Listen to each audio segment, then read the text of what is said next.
Glad you could join us for this edition of Election Studios on Plus TV Africa's, we call it Nigeria Decides 2019, looking at all the issues that has to do with the election. Unfortunately, we all woke up yesterday to the news that the election has been postponed. We had a conversation about it yesterday. We continue today looking at a whole lot of issues. At this moment, we'll be taking a look at the Nigerian project itself. It's a long day today because we have so much to talk about. I urge you to just grab your popcorn, get a drink, sit down and get informed on this special edition of the program. My name is Felicity Ezewuike. I have guests with me to help talk about the Nigerian project. Where are we? Where are we going? What's the plan?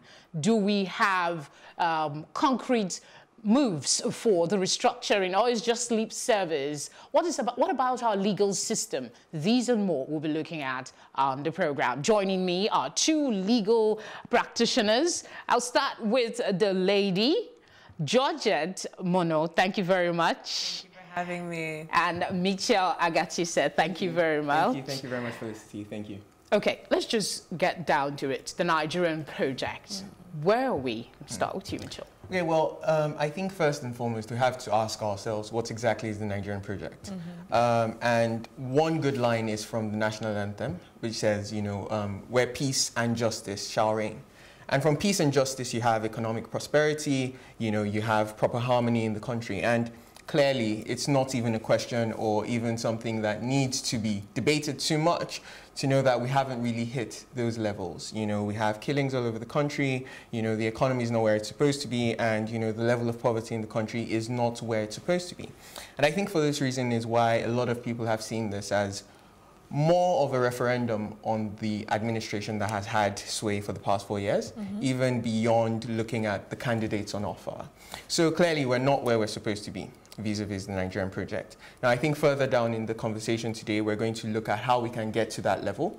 But I think as a first consideration, even as a base level, we have to be honest with ourselves, and realize that we do not deserve any pats on the back. Nobody deserves any pats on the back. None of the including you. Well, yes, including myself, including yourself, because even as citizens, right, we have not, changed the country how we should be. Because at the end of the day, I think there's usually a realization or a thinking that it's left for the people in Abuja 3 Arm Square. But really, it's down to, Neka selling, puff-puff at the roadside. It's down to, Musa driving your car. It's down to even the customs officials. It's down to everyone. So I think even that realization that this is a project that's for everyone and not just the political know-how and the political people in Abuja, then that begins to, reorientate our minds as to what we need to do to get us to the level we're supposed to be. Georgette, are we at peace? Do we have two lines, peace and justice? Where are we on a scale of 1 to 10? Peace and justice, very simply, maybe like 4, to be honest. Some people say that's an E.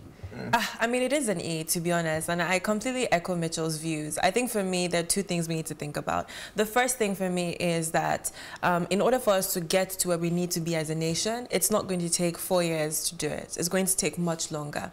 So the question, I think, for everyone's mind at the moment should be, okay, which president is going to get us to where we need to be in the next 4 years? That would give us a firm enough platform that the next president that comes in will be able to build on it. And I think what we have is that we have too many presidents coming through, governors coming through with short-term idealistic views, whereby it's like, okay, I have 4 years, I'm going to decide to do something. The next person that comes around, instead of following in the pattern that's been laid, decides to eradicate it completely. No continuity. No continuity whatsoever. And in terms of justice, I mean, us as lawyers, it's tough.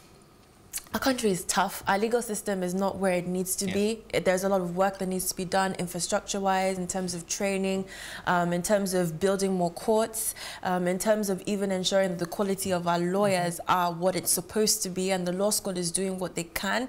But I think more needs to be done, even from a professional standpoint. And I think from the second perspective, for me, and I completely agree with Mitchell, I used to say this, and I said this in an interview years ago on channels, and I said, for me, what's most important is who I am and the impact that I have. And it's looking not at the world around us, but looking at my personal world. So the drivers that I work with, the colleagues I work with, the people that work for me, how am I uplifting them? How am I changing their lives? Because changing one person's life is literally the butterfly effect that this country needs. And if everybody actually stood in their houses, in their homes, in their workplaces, looked around them and seen how they could add, you know, positive energy, they would then see how Nigeria would completely change. Corruption is not just a government problem, it's everyone's problem. There was a time we had this national Reorientation agency. The idea is to galvanize action, rejig our thinking so we can think more Nigeria, the Nigeria project. Where do you think we are? Do we actually... I barely hear about the National Orientation Agency anymore. Is there something like that is needed to first rejig the thinking of Nigerians, especially the youths, to see how we can contribute, so to say, to the Nigerian project? Well, I think first and foremost, the National Orientation Agency still exists today. And I know even when I was a youth corper, they used to send their agents down, you know, try to talk to us every morning about certain things. Now, I think that the approach is problematic. The approach has to be more beyond an orientation agency and more as a national project of what needs to be done. Quick example, the United States. There's this whole conception of the American dream. Of course. Even people who are migrating to the United States have this concept. Yes, exactly. So by your very nature and cultural mindset, you know, that American dream of, you know, aspiring for the best, trying to be the best and all of that seeps into your mind. It's down to what the president says on the television. It's down to what your senators say on the television. It's down to how people who provide you services deal with you. Quick example. If, as a national orientation agency, you're telling people that you shouldn't take bribes, you know, you should be effective in your workplace, you should get to the office on time, etc., and your first day after hearing that message, you go to any of the civil services, any of them, and the first person you meet tells you, auntie, to renew your passport, give us something. You know, anything for the boys. You're driving on the road, the policeman asks you that, oh, I got anything for us. You know, even when you go to renew your car papers. Oh, gosh. For the mere reason of getting an insurance certificate, you don't need to get that from the, you know, service agencies that are there. You get that from the insurance company. But there are people at the sidelines telling you, if you give us 3,000, we'll print one for you. So if you are hit with that every single day, then I'm sorry, a national orientation agency that is telling you, oh, do this, do this, do this, it's not going to work. So how will it work? Let me take it to you, Georgette. We'll come back. I mean, I was just about to speak to that. And I feel for me, it's more about the infrastructure, right? I think if we don't address the problems, for example, the reason why the policeman is asking you anything for the boys and is about to turn a blind eye to what the black letter law says in relation to traffic regulation is because he has not been paid. Absolutely. His salary has not been paid for months. He has children that he needs to feed. A guy who is driving a Range Rover, you know, happily will lay the guy, let me get whatever money I need to get from him, because for me, having money in pocket is more important than thinking about whatever our laws might be in respect of that issue. And I think that's the same. I mean, civil servants are the perfect example, like Mitchell mentioned. They also deal with the same dynamics and the same issues. And I think we as a people as well, we've gotten so used to the structure that we currently have. And because of that, we will take advantage of it. So we're the same people that if we're late in traffic again, we're the same people that would say, excuse me, sir, sorry, I know I wasn't supposed to, but just take this. You know, just take this. And we're very used to doing that because that's the structure that we have in place. And I think the government, I think it would almost be hypocritical, in my view, for them to even, you know, sort of spearhead a huge campaign on the Nigerian project without actually looking to tell the Nigerian people how exactly they're going to reorganize our country as it currently stands. So how are you going to deal with infrastructure? How are you going to deal with paying people's salaries? How are you going to deal with, you know, people that are unemployed? Those are the real issues. And unless we have a government that's able to do that, these issues that we're talking about, corruption, are still going to be You both have clearly identified some of the challenges that we have. The question now is, we certainly do need a reorientation if we need to move the Nigerian project forward. So what are those actions or behavior patterns that we need to, you know, reevaluate and bring to the fore for us to do what we need to do? Well, I think that it's actually not that difficult. I think it's very clear to many Nigerians what needs to be done. It's the basic things. It's about doing the right thing, quote unquote, in every single thing you're giving. However, how do we get to that point is the real question. And I think you cannot dissociate itself with what Georgette tried to paint. Let me give you a quick example. If it's about bribery and not collecting bribes, if all you see on your television screens are pensioners who left the civil service years ago and they cannot get a pension, how are you going to explain to those people, do not take a bribe and keep something aside for yourself? If the corruption drive that you even see seems to be lopsided and one rule applies to one and one to another, and you just accept what Oshomole said and, you know, go to the ruling party and all your sins will be forgiven. So those are the real questions. However, one important thing that I think we need to start telling ourselves is that this is not a consideration just about the people in Aso Rock. Do you know your local government chairman's name, for example? Like, that's a real question. Many of us don't realize that government is local. So oftentimes, the local government is even the first place that you have to start with. If you're going to start a movement, you're not going to start it in Aso Rock. Even by the Constitution, there are things that the presidency cannot deal with. For example, but there's not to interrupt people, but there's this issue of the local government and where we are at the moment. It's one of the, to use the word that some persons might find uncomfortable, ridiculed arm of government. Because first, the state government hold on to the monies for them, and then they give them peanuts, and it's almost like each time payment is made, there is some televised announcement that payments have been made. So it still comes down to the same conversation. What needs to change? We've talked about, you know, Nigerians and our role, but what are the key things? Or should I, let me just rephrase the question and say, this is election. We're supposed to have a presidential election yesterday that didn't hold. Didn't happen. And it's going to come next Saturday. Our politicians play a key role in some of these things. How can we further the argument that politics should be made as unattractive as possible so that people that go there are attracted because they want to serve, not because they want to enrich themselves. Maybe we can start from there to change our mindset. No, absolutely. I think that's a very, very good starting point, because as it is now, politics seems like a cash cow for everyone to go and get their share of the national cake. And even down to the people that get into political office, their family members also see it as, we have won the lottery, so it's now time for us to all... My turn. You know, it's my turn. It's my turn. But however, I think one of the important things that we can do, actually, it starts with voter apathy. If the people realize that they have the vote, it's not about making government unattractive, because at the end of the day, government to a certain level has to be able to be attractive so that the best minds get into those positions. However, there are certain things we need to do. For example, it makes no sense that a Nigerian senator is one of the highest paid in the world. It makes absolutely no sense, because they're on recess for most of the year. It makes no sense, for example, that, you know, when you look at all the allowances and all of that, that goes to political office holders, when you compare with people in the civil service who are doing the bulk of the work, it's disproportionate. It makes no sense that people have to fight so hard to even have a review of the national minimum wage. However, those are isolated issues, because you cannot dissociate it with the revenue of the government. Because if the government is not making enough money by smart policies in order to ensure that, you know, payments to civil servants and the rest can be made, then we're going to have the same conversation over and over and over again. So the good intentions are one thing, but actually the mechanism that supports those good intentions, it's even more important. And I think off the back of what Mitchell just said, I mean, the government, I think their biggest source of revenue across the globe is usually taxes. Typically, that's how the government is able to make as much money as they need. Obviously, they can decide to do, borrowings from other nations, and use the monies that they've received from, from such borrowings to try and develop their nation. But majorly, it's about tax and tax revenue and tax generation.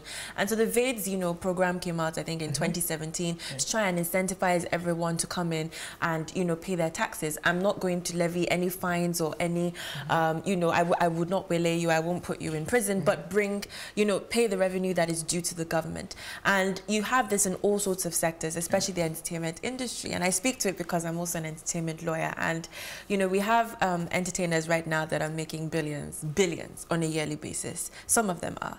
And unfortunately, they're not paying their taxes. I know a particular artist who will not be named that made quite a lot of money in a concert 2 years ago. And all of a sudden, you had FIRS on his back because they're like, you know, okay, how far now? Pay your taxes. And I find that for Nigerians, and I think from a citizen's perspective, and I'm a citizen, so I would speak from that angle, for me, it's like, why am I bothering to pay taxes when I don't even see what my money is going to? That, for them, is the biggest concern.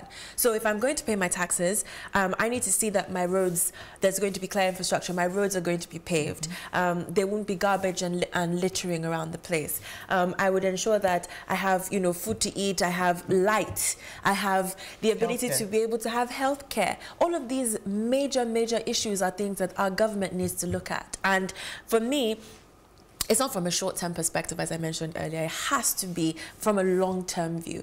I mean, we had our Lagos roadmap that Fashola followed, and, you know, we had, you know, Governor Ambody that came in that unfortunately rejigged things in ways that we weren't really comfortable with. But I feel like it's important for the next governor, for example, of Lagos State, to go back to the master plan and look and see, okay, there are areas that we can change and we can improve, fine, but to follow that through to ensure that Lagos State, which is the most self-sustaining state, is able to continue that that roadmap and have other states also marry what has been done in Lagos. Let's just bring our viewers in. I'm sure if you're just tuning in, you're wondering, what are we talking about? It should be on your screen, yes, the Nigerian project. We're looking at where we are, where are we going? We have elections in our faces. What are we going to do with the result? How are we going to hold politicians accountable at the end of the day? And I have guests with me, two legal minds, to talk about it. Okay, we'll continue. Let's go to your area of specialty, the legal system. Yes. Currently, there is a fight against corruption. Yes. Our constitution, does it equip us for this fight? Yes. And is there any changes that is needed for us to be able to continue with this Nigerian dream? Yes. Well, if I may. Yeah, sure. First and foremost, about the fight against corruption and whether the Constitution. I think the Constitution as is, any Constitution can always be tweaked, right? You know, you can make amendments here and there. And there have been amendments. For example, when we had issues with labor relations in the country, the Constitution was tweaked and we had a National Industrial Court set up specifically for that reason. If the country sees that the fight against corruption is so important, it might get to the point where we have to set up a specific court dealing with corruption issues. Now, why is that important? That's important because one of the real considerations in why the fight against corruption has not been seen to be effective is the time that it takes to go through the courts. So I start a corruption prosecution against X person, and 15 years down the line, we're still at the Court of Appeal dealing with an interlocutory point such that the main case has not started. So that's one issue. Second issue that goes even beyond the Constitution is actually about the effectiveness of our anti-graft agencies. So you don't have a situation where, you know, the EFCC or the ICPC just comes up and says, this person is corrupt, we found XYZ amount, but hasn't done their proper investigation. Oftentimes, and I've seen this in practice, in some cases that I've been involved with, that you have a situation that the prosecutorial evidence is just not there. And in dealing with corruption, it has to be beyond reasonable doubt. So you have to have done the proper investigation first and foremost, so that when you're coming to court, you're very clear on how you're going to secure your conviction.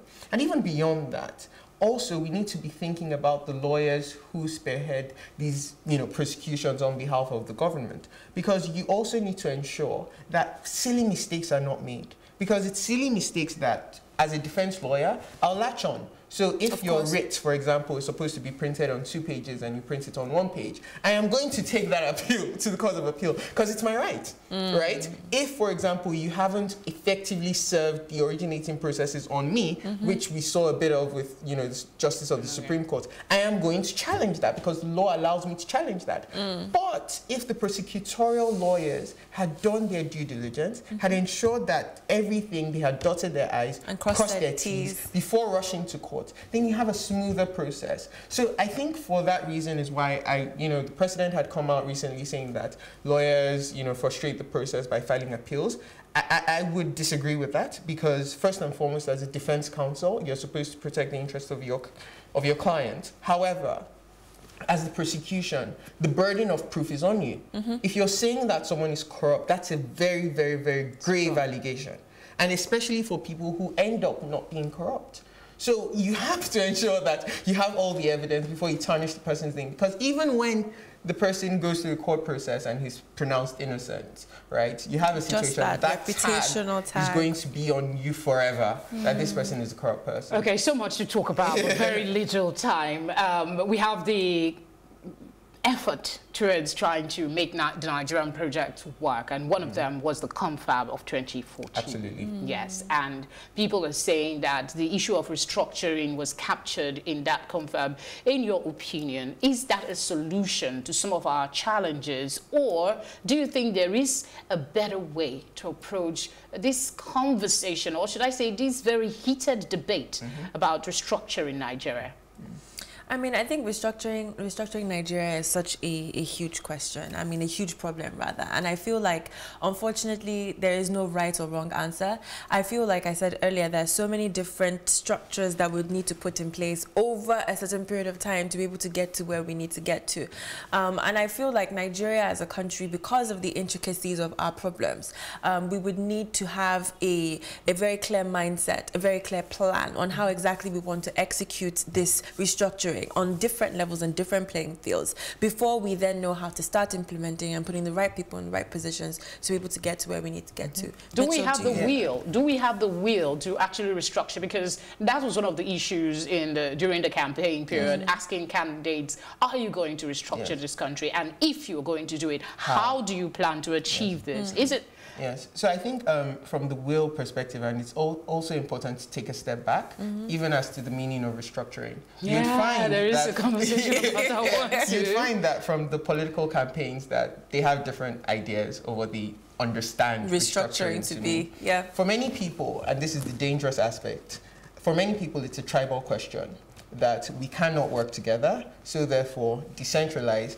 Let Southwest go on its own, let Southeast go on its own, let the North go on its own. However, that forgets that even within the Southwest, the Lagosians will be like, well, your people cannot be doing this to us, and so that's a question that needs to be dealt with. Now, one of the candidates had conceptualized it from an important standpoint, that it should be a question of economics.